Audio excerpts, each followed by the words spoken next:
नमस्ते। आज हमारे नए प्रोग्राम के साथ हम हाजिर हैं। आज हम अटेंड कर रहे हैं नेशनल दलित क्रिश्चियन वॉच का एक गुजरात का रीजनल वर्कशॉप अटेंड कर रहे हैं। सुनते हैं कि यहाँ पे क्या बातें होने वाली, क्या चर्चा होने वाली है। ये वर्कशॉप हो रही है विद्यानगर में, जो कि आनंद में है, गुजरात में। तो सुनते हैं कि क्या चर्चा होती है यहाँ पे। NCDC, there are a couple of members has been seated here, are working towards SC status for Dalit Christians in Supreme Court. There are a couple of you, it's been going on for the past 19 years, and every now and then something happens. I mean, I don't have to get into that. Those details you all know, you've been reading on the social media, newspapers and other things. But NDCW is different. It is National Dalit Christian Watch, which focuses only on Dalit Christians. There are a lot of NGOs, a lot of movements, a lot of platforms for Dalits, Dalits in general, Dalit Muslims, Dalit Hindus, but NDCW main focus is only on Dalit Christians, and that too within the church and its discrimination. And we are here basically to discuss forms of discrimination that are being faced in Gujarat. It's similar everywhere, whether it is this state or whether that state, and you won't believe, even today, when I say 2025, we still have separate cemeteries, we still have separate benches, we still have first non-Dalits receiving communion and Dalits receiving next. We still have positions.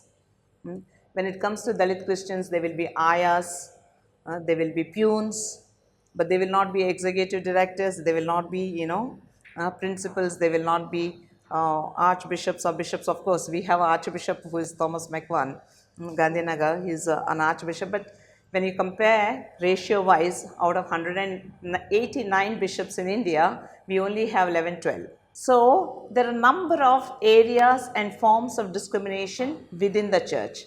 And I also must tell you, NDCW is not a Catholic platform. NDCW is an ecumenical body. When I say ecumenical body, it means everybody. Protestants, Pentecostal, Methodist, Baptist, everyone, because Dalit Christians are in every church, whether that is, other mainline churches or other the national churches, NCCI. So, our governing body is consisting of all the denominational group, not just, I'm a Catholic man, but then NDCW is not a Catholic organization. It's an ecumenical body, mainly because we believe that the Dalit Christians are also, and it's a fact, it's a reality. Dalit Christians are not just in Catholic Church. Dalit Christians are everywhere, in whatever denomination that they belong to. And this is just a recent organization. It's a platform. It's not even NGO, it's not a registered body. It is a recent, it started in 2016. That means we are not at 10 years. We are just a recent one, 2017. And Father Selva, who is sitting here, is also one of the founding members. We have about 10 founding members who are of Lutherans, Methodists, Baptists, all the other Catholics, priests, nuns, educationists, advocates, all kinds of stalwarts come together and felt that there are a number of organizations that are focusing Dalits in general, but there is nothing specifically focusing on Dalit Christians, and therefore we need to tackle this discrimination and fight for something that we are all facing as Dalit Christians within the church. And that's how the NDCW, National Dalit Christian, has come about in 2016. National Dalit Christian Watch envisions an inclusive church, an inclusive society without any discrimination, exclusion, or any other forms of untouchability practices on the basis of caste, gender, ethnicity, or any other identities and differences. Not Patels one side and Dalits another side, and someone ruling. See, if you know, in the church, today 73 to 75% of the Christians are Dalits, which means vast majority. Whether you take any state, it is not that this state or that state, any state, the vast majority of Christians within the church are Dalits. But the ones who are actually in the hierarchical system are non-Dalits. You get me? Yes. Whether they are priests, whether they are, of course, Gujarat has been, missionaries, Jesuits have come from Spain, and then they have not gone for caste, creed, etc. But the problem in Gujarat is also most Dalit Christians don't accept that they are Dalits. They say, no, we don't have anything, we're all fine, we don't face any discrimination, we treat each other very well, including Archbishop Thomas McVan.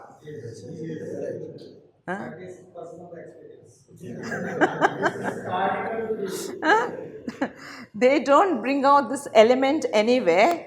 Maybe they feel embarrassed, maybe they feel small, maybe they feel, ashamed to say that, we are. But I personally believe that this is also something accidental. You happen to be born in Gujarat. Caste is not something that you have an option. You could have also been born in South Africa, you could have been born in Germany, you could have been born, but you are born, you didn't have a choice. If you had a choice, maybe you would have chosen something better, isn't it? You don't have choice. So that is also the reason why we also have taken first Dalit Christian, because Dalit is a caste. Caste is something that you cannot erase. Caste is something that you are born with. Caste is something that comes along. Wherever you go, you will live with that and you will die with that. Then comes Christian, because Christian is a religion. And religion is something that you can change. You have an option. Today you are a Christian, tomorrow you want to become Muslim, you can also go and become a Muslim. You can become a Hindu, you can become something else So you don't have for your caste an option, whereas you have an option that is Dalit Christian, caste first. Bablu, can you put on these two fans also, please? You also have a religion which you can think of changing. So Dalit Christians is something whether we accept or not accept.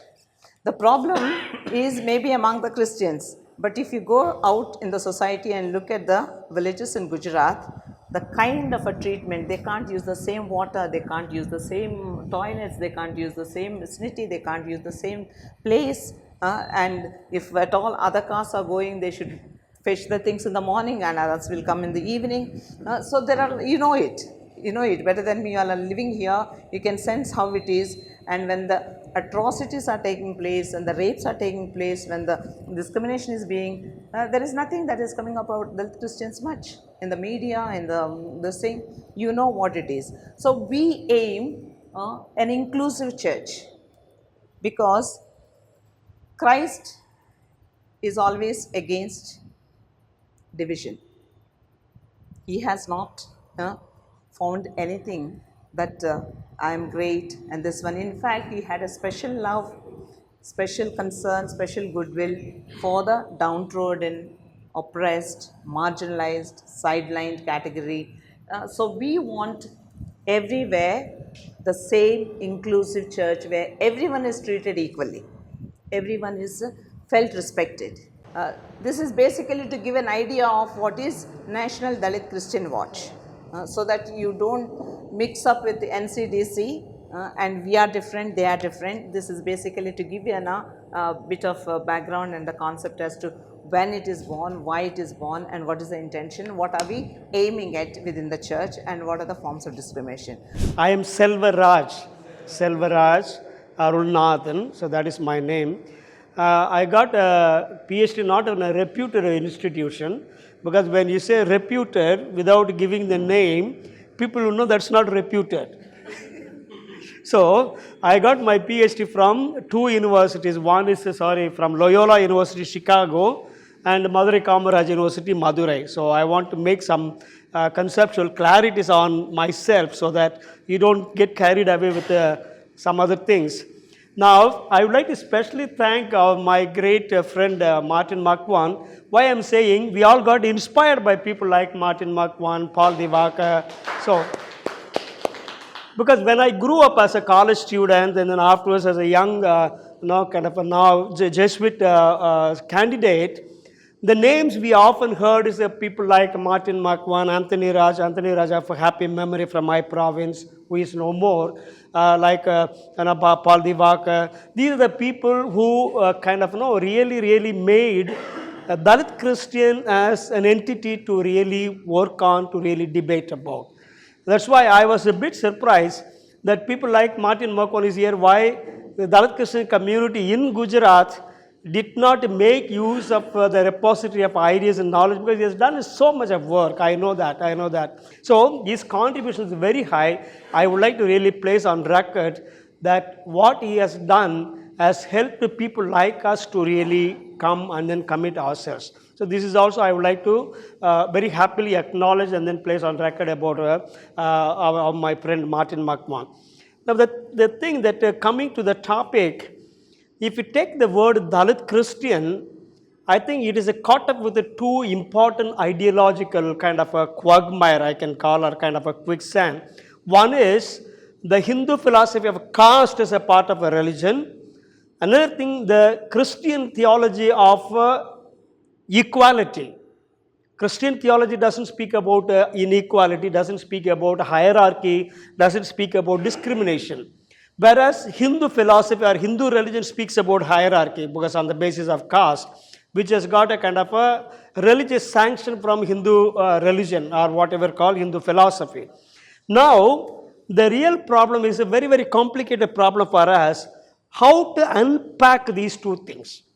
How to unpack the Christian concept of equality and the Hindu concept of hierarchy.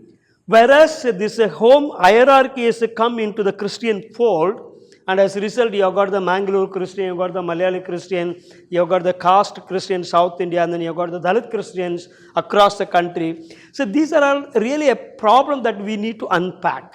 We need to really kind of untie the knots and then to understand what it is. First of all, that is why the motto of Dalit Christian Watch, the National Dalit Christian Watch, is that caste and Christ cannot go together, because caste is fundamentally built on hierarchy. Caste is fundamentally built on hierarchy.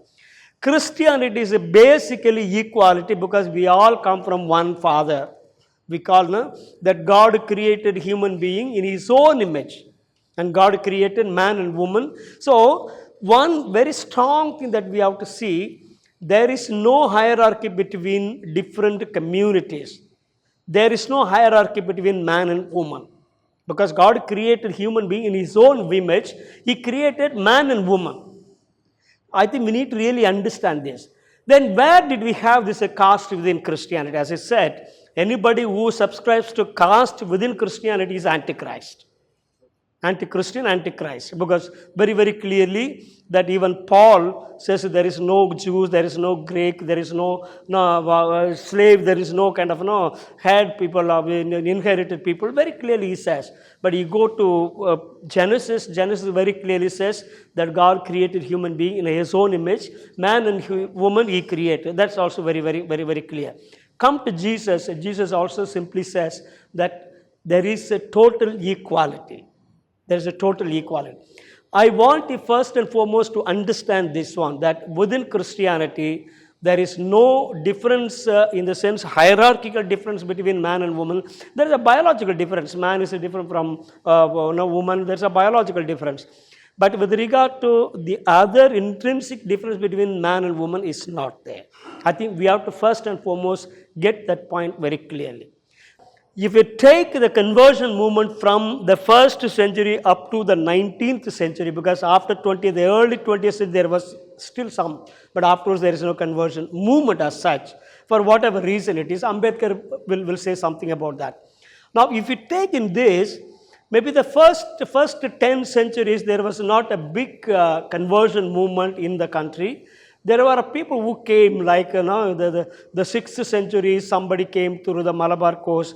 Then the 12th, 13th century, you have got the Dominicans, mostly in the Catholic Church I am speaking. Then I will also come to the Protestant churches, the 13th, 14th or 15th, 16th centuries, like Sikh and Balkai. You have got the Scottish missionaries, the Danish missionaries, and the German missionaries, and so that also Irish missionary, we can say that. Sira Malabar, Sira Malankara are basically Tamil Dravidians who got maybe converted in the 3rd, 4th, 5th century, 4th, 5th centuries. They are the Malayali Christians. When anybody wanted to become a priest, the local priest will say, we don't need you here, but Gujarat needs you. Bihar, there is a lot of demand for vocation. Gujarat, there is a lot of demand for vocation. And in North, there is a lot of like Jamshedpur and all these places. That is why you see in North India, the Tamil Nadu priests are, especially Jesuits. Of course, later on, the diocesan priests also came.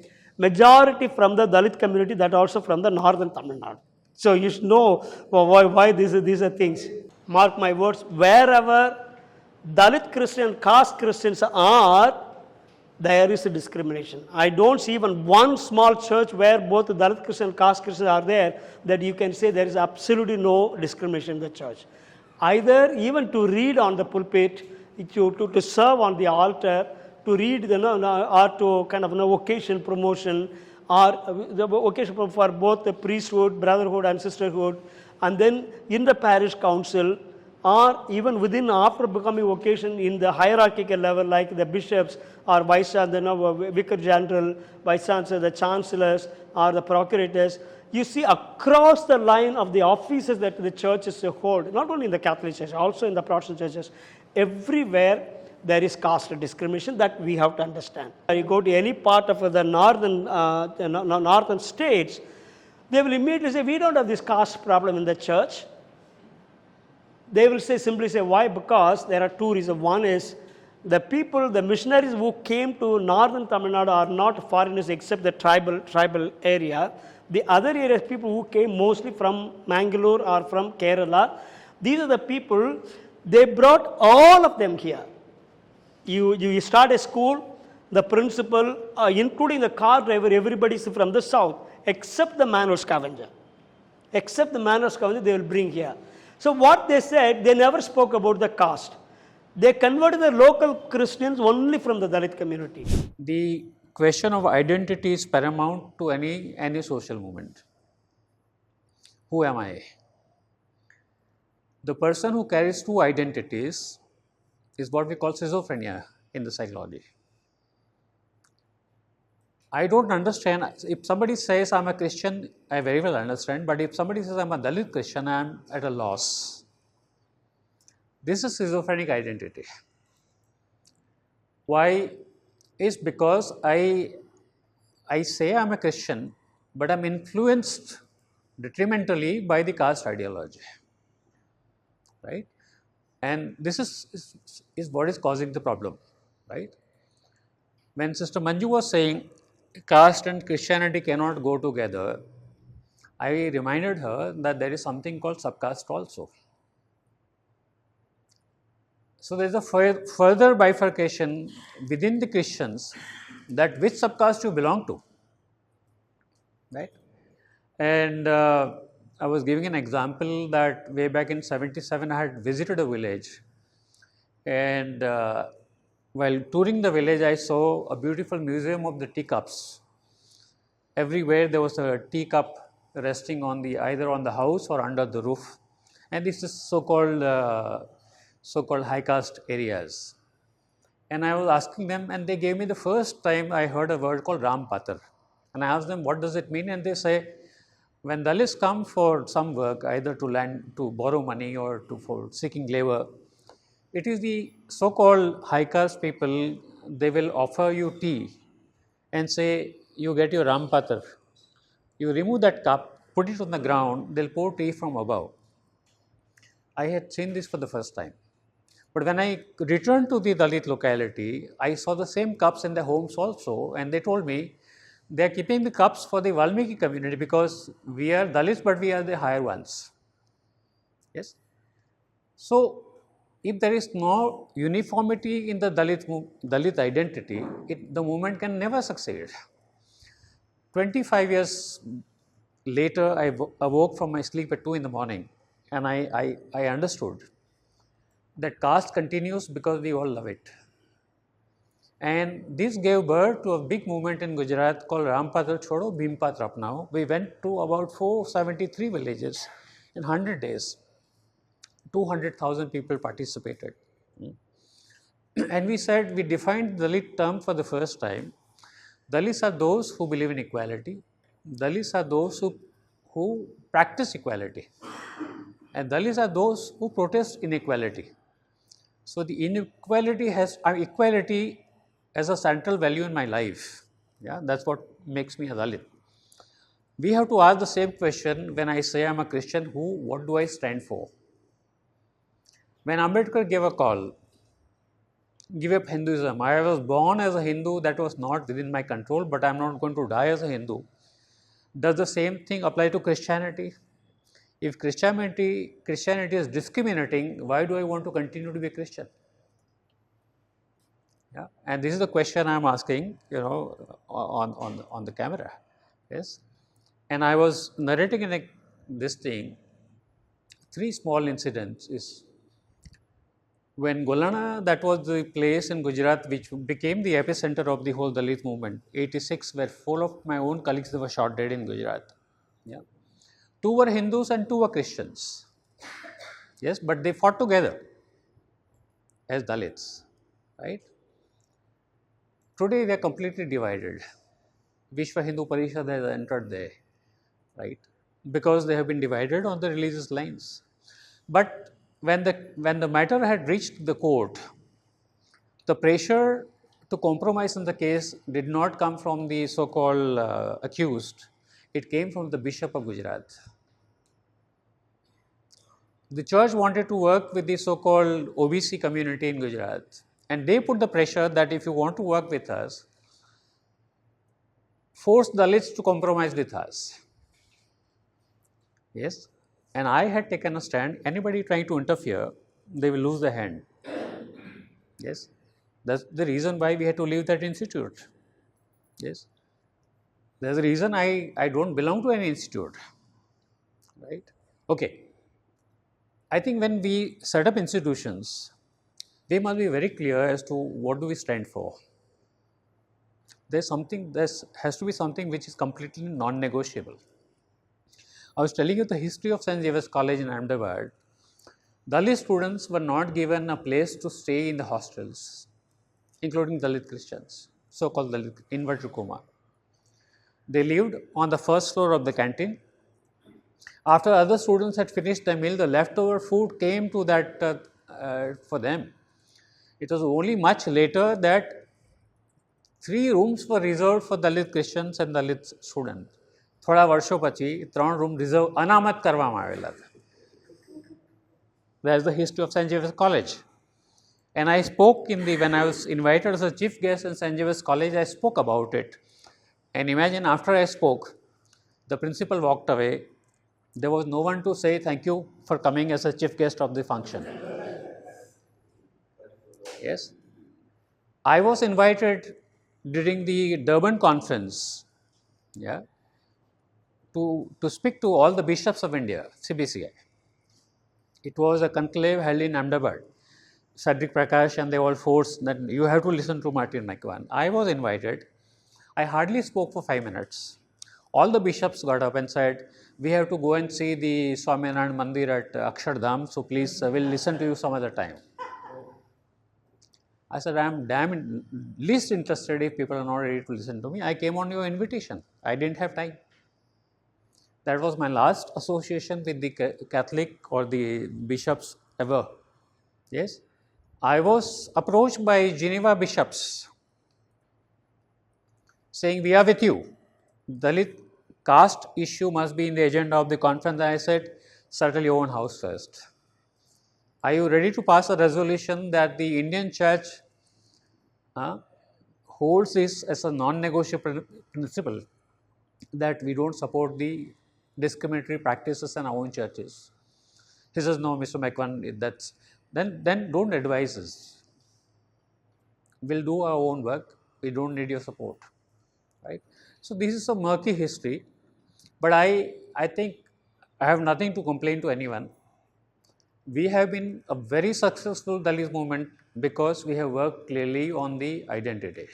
तो आपने देखा जो अलग अलग चर्चाएं हुई, ये जो दलित क्रिश्चियन वॉच है, इनकी कोशिश है कि किस तरह से डिस्क्रिमिनेशन जो कि चर्च के अंदर एग्जिस्ट करता है उसको किस तरह से कम या मिटाया जा सके, और दलित क्रिश्चियंस को उनके एजुकेशनल इंस्टीट्यूट्स में स्थान मिले, स्कॉलरशिप्स मिले, और जो अलग अलग संस्थाएं हैं, क्रिश्चियन ऑर्गेनाइजेशंस हैं, वहाँ पे उनको किस तरह से बड़े पद मिले, उनके चोटी के स्थान में उनको जगह मिले।